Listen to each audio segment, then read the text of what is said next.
विविध पक्षातील शेकडो कार्यकर्त्यांनी आज राष्ट्रवादी काँग्रेस शरद पवार पक्षाचे राष्ट्रीय सरचिटणीस तथा विधिमंडळ गटनेते डॉक्टर जितेंद्र आव्हाड यांच्या उपस्थितीत राष्ट्रवादी काँग्रेस शरद पवार पक्षात प्रवेश केला।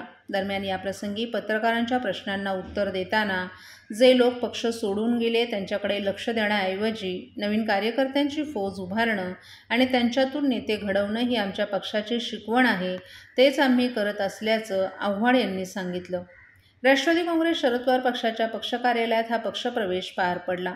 यावेळेस खासदार बाळामामा म्हात्रे, शहराध्यक्ष सुहास देसाई तसंच इतर पदाधिकारीही उपस्थित होते।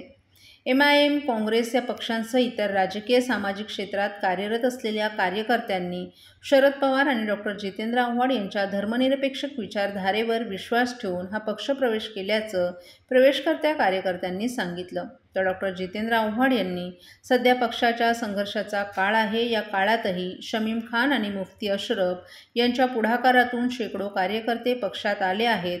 पक्षात आलेले हे कार्यकर्ते धर्मनिरपेक्ष विचारधारेवर चालणारे आहेत। सध्याच्या अस्थिर वातावरणातही राष्ट्रवादी काँग्रेस शरद पवार पक्षच न्याय करू शकतो, यावर लोकांचा विश्वास आहे, हे या पक्षप्रवेशानं सिद्ध झाल्याचं आव्हाड यांनी सांगितलं।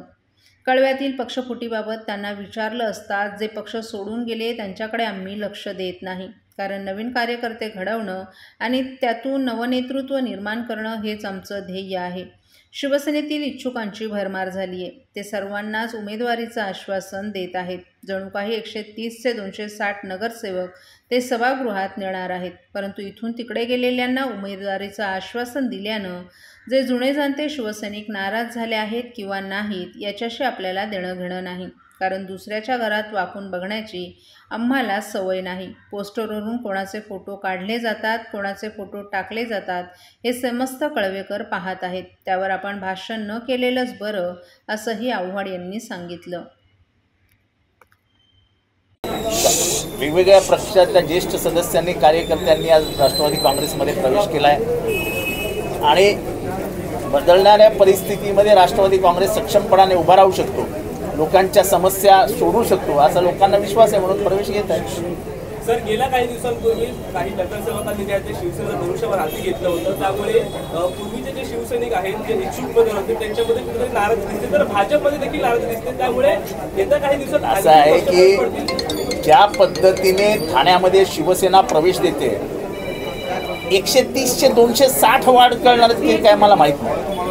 एकेका वार्डात 4-4 लोकांना प्रवेश देतात, कशाला लोकांच्या गुळ लावता? त्यांची ती सवय आहे। 4 वर्ष त्या प्रामाणिक शिवसैनिकांनी काम केलं, आता ते फिरतात मागे मागे मागे मागे, उपऱ्यांचं राज्य आलं।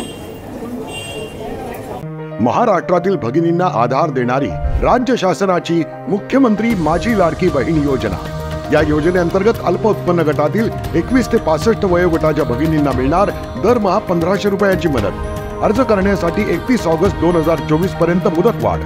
कुटुंबाचं वार्षिक उत्पन्न 2.5 लाख रुपयांपेक्षा कमी असलेल्या महिला पात्र। कुटुंबाकडे पिवळं किंवा केशरी रेशन कार्ड असल्यास उत्पन्नाचा दाखला आवश्यक नाही। पांढरं रेशन कार्ड असेल किंवा रेशन कार्ड नसेल तर कुटुंबाचं वार्षिक उत्पन्न 2.5 लाखांपेक्षा कमी असल्याचा दाखला आवश्यक। योजनेसाठीचा ऑनलाईन अर्ज नारी शक्ती दूत ॲपवरून किंवा पोर्टलवर भरता येईल। ज्या भगिनींना ऑनलाईन अर्ज भरता येत नसेल त्यांच्यासाठी अंगणवाडी, ग्रामपंचायत, वॉर्ड ऑफिस, सेतू सुविधा केंद्रामध्ये किंवा आशाताई बचत गटाच्या CRP यांची मदत उपलब्ध। आता आपल्याला अभिमानानं म्हणता येईल, सुखी आणि सुरक्षित आहे माझी लाडकी बहीण।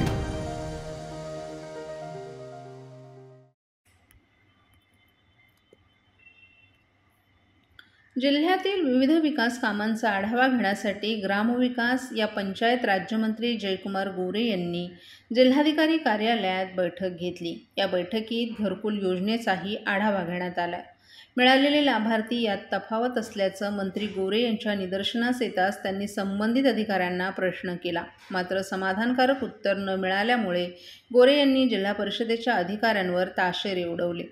ठाणे जिल्ह्यातील शहापूर, मुरबाड, भिवंडी, कल्याण आणि अंबरनाथ या तालुक्यांमध्ये ठाणे जिल्हा परिषदेच्या ग्रामीण विकास यंत्रणेमार्फत केंद्र आणि राज्य पुरस्कृत घरकुल योजना राबवण्यात येत आहेत.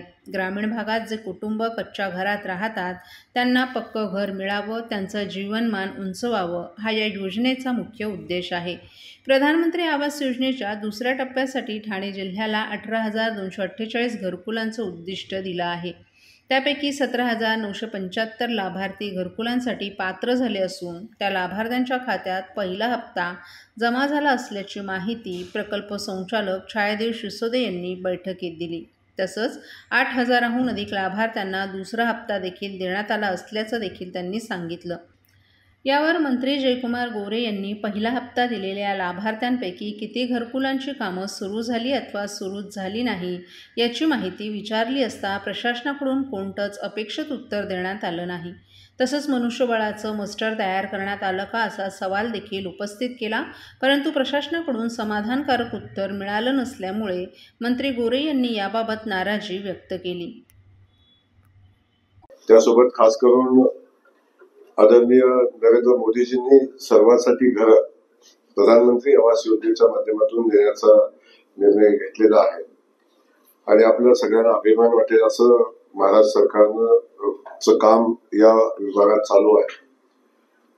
देशाच्या इतिहासामध्ये एका राज्याला एका वर्षात 30 लाख घराचं उद्दिष्ट कधी मिळालं नव्हतं. ते उद्दिष्ट माननीय मुख्यमंत्री देवेंद्र फडणवीस साहेबांच्या प्रयत्नातून मिळालं आणि ते उद्दिष्ट मिळाल्यानंतर विक्रमी वेळेमध्ये त्या पहिल्या टप्प्यातल्या 20 लाख घरांची मान्यता देण्याचं काम केलं आणि त्याच वेळी देशाच्या इतिहासामध्ये एका क्लिकवर 10.5 लाख घरांना पहिला हप्ता देण्याचं काम राज्य सरकारच्या माध्यमातून झालं.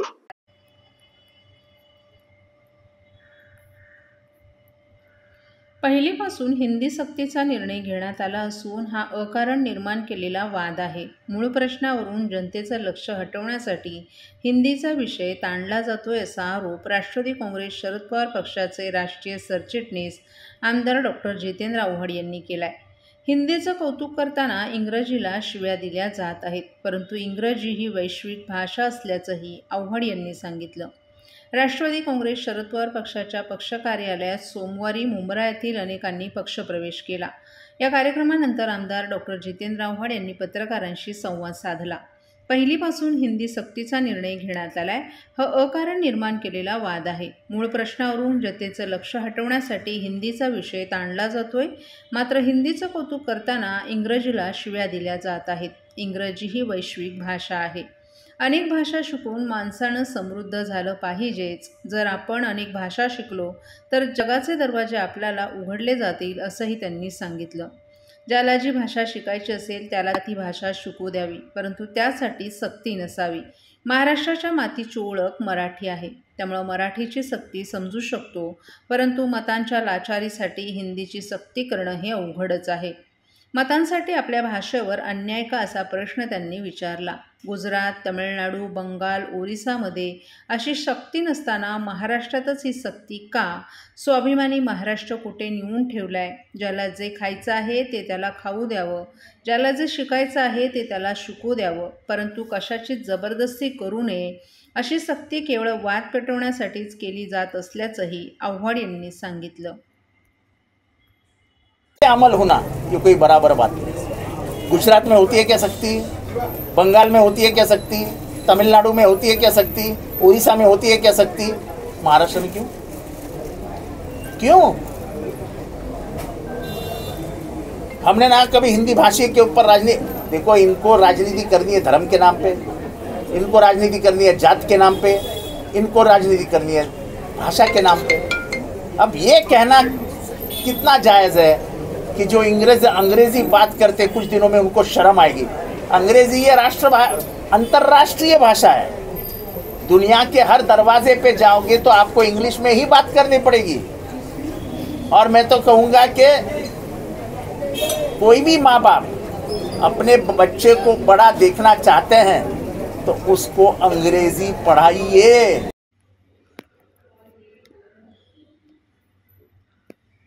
कौशात कारवाई रोखण्यासाठी महिलांचा पालिका पथकाला घेराव. न्यायालयाच्या आदेशानुसार मुंब्र्यातील 17 अनधिकृत इमारतींवर कारवाई सुरू असून आज अतिक्रमण विभागाचं पथक कौसा येथे एका इमारतीवर कारवाईसाठी सकाळी गेलं असता महिलांसह रहिवाशांनी प्रचंड विरोध केला. मात्र हा विरोध मोडून काढत 2 इमारतींवर तोडक कारवाई करण्यात आली.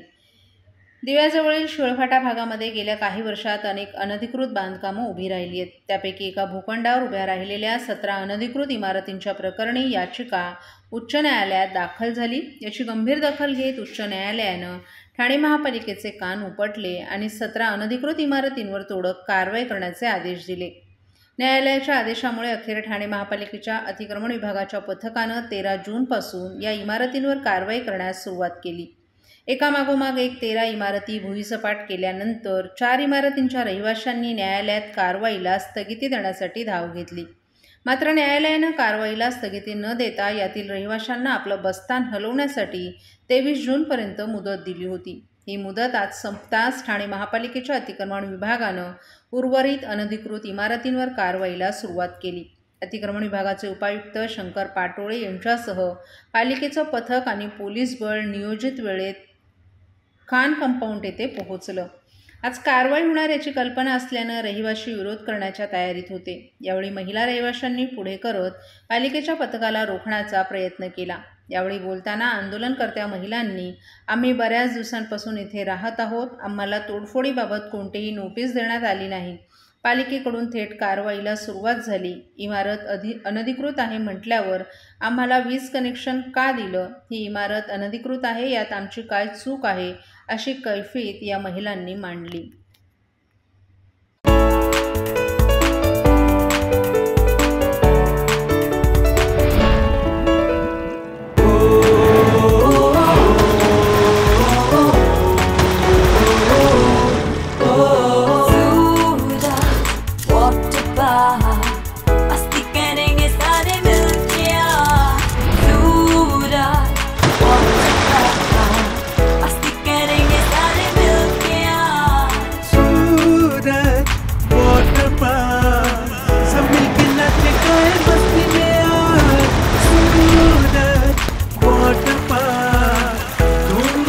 सब मिलके आज